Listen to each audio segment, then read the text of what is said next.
नमस्कार, मैं नेहा जोशी। आप देख रहे हैं द फैक्ट इंडिया। राजस्थान के शिक्षा मंत्री मदन दिलावर ने आदिवासियों के डीएनए को लेकर दिए गए अपने बयान से गुरुवार को यानी कि आज विधानसभा में उन्होंने माफी मांग ली है। चलिए सुनवाते हैं आपको कि मदन दिलावर ने क्या कुछ कहा है। माननीय अध्यक्ष महोदय,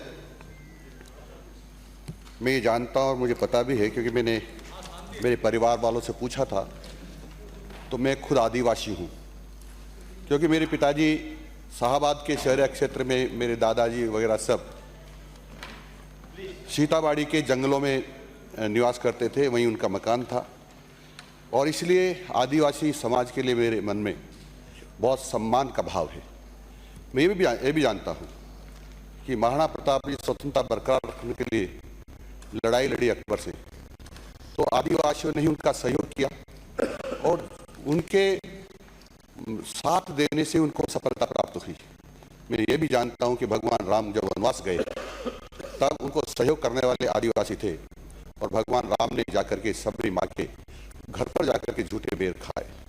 मैं ये भी जानता हूं कि जो मानगढ़ धाम है वहाँ पर 15,000 में बात करें। आप बैठो, मैं 15 अनुमति मैंने दी है, सुनना पड़ेगा। बैठो, आपका मेरे पास सुना है, आपका लिए तो आप जा सकते हो। ऐसा थोड़ी होगा। मैं संक्षिप्त कर रहा हूँ, तो 2 मिनट ही दिए। मैं संक्षिप्त कर रहा हूँ, 2 मिनट दिए। मैं 2 मिनट में ही पूरा करूंगा। और इसलिए मैं निवेदन ये कर रहा हूँ, संक्षेप में कह दो कि ये हिंदू समाज के बात नहीं, हिंदू समाज का श्रेष्ठ अंग है। इनके बारे में नकारात्मक भाव रखना मैं नहीं मानता हूँ और इसलिए मैं विपक्ष को या किसी आदिवासी बंधु को जो मेरी जाति के हैं उनको कोई कष्ट हुआ मेरे बोलने से, मेरे बात करने से या कोई शब्दों से, तो मैं खेद प्रकट करता हूँ। धन्यवाद। सदन में प्रश्नकाल की कार्यवाही के दौरान शिक्षा मंत्री ने खेद प्रकट करते हुए कहा कि मैं आदिवासी समाज से आता हूं। महाराणा प्रताप के साथ युद्ध में भी आदिवासियों ने सहयोग दिया था। आदिवासियों को अगर मेरी बातों से पीड़ा हुई है तो मैं इसके लिए माफी मांगता हूं। 3 जुलाई को विधानसभा की कार्यवाही शुरू होने से पहले ही कांग्रेस ने विधायक दल की बैठक करके सदन के अंदर मदन दिलावर को घेरने की रणनीति बनाई थी। इसी के तहत जब भी शिक्षा मंत्री कुछ भी बोलने के लिए सदन में खड़े होते थे तो विपक्ष के नेता हंगामा करते हुए उनसे माफी मांगने और अपने पद से इस्तीफा देने की मांग करने लगते थे। आलम यह था कि मदन दिलावर की बात कोई सुन ही नहीं पाता था।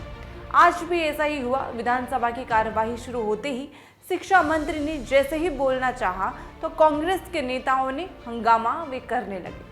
तभी उन्होंने आदिवासियों से माफी मांगकर गतिरोध समाप्त कर दिया है। ये पूरा विवाद बांसवाड़ा डूंगरपुर लोकसभा सीट से सांसद राजकुमार रोत द्वारा दिए गए एक बयान पर शुरू हुआ है। बीएपी सांसद रोत ने कहा था कि वे आदिवासी समुदाय से आते हैं और हिंदू धर्म समेत संगठित धर्मों से अलग एक विश्वास प्रणाली से जुड़े हुए हैं। फिर रोत के इस बयान पर टिप्पणी करते हुए दिलावर ने कहा था कि अगर बीएपी के नेता अपने आप को हिंदू नहीं मानते हैं तो उन्हें डीएनए टेस्ट करके देखना चाहिए कि वे हिंदू के बेटे हैं या नहीं। मंत्री का ये बयान खूब वायरल हुआ और राजस्थान की राजनीति में शुरू हो गई एक हंगामेदार बहस। सबसे पहले राजकुमार रोत ने दिलावर के इस बयान पर सवाल उठाए और फिर अपने आदिवासी समर्थकों के संग डीएनए लेकर शिक्षा मंत्री के घर पहुंचे। समय बीता लेकिन इस विवादित बयान ने मंत्री का पीछा नहीं छोड़ा। कुछ दिन पहले विधानसभा में कांग्रेस प्रदेश अध्यक्ष गोविंद सिंह डोटासरा और मदन दिलावर फिर आमने सामने हो गए, लेकिन आखिरकार शिक्षा मंत्री मदन दिलावर को माफी मांगनी पड़ी। ऐसी तमाम खबरों के लिए बने रहें द फैक्ट इंडिया के साथ। मैं नेहा जोशी।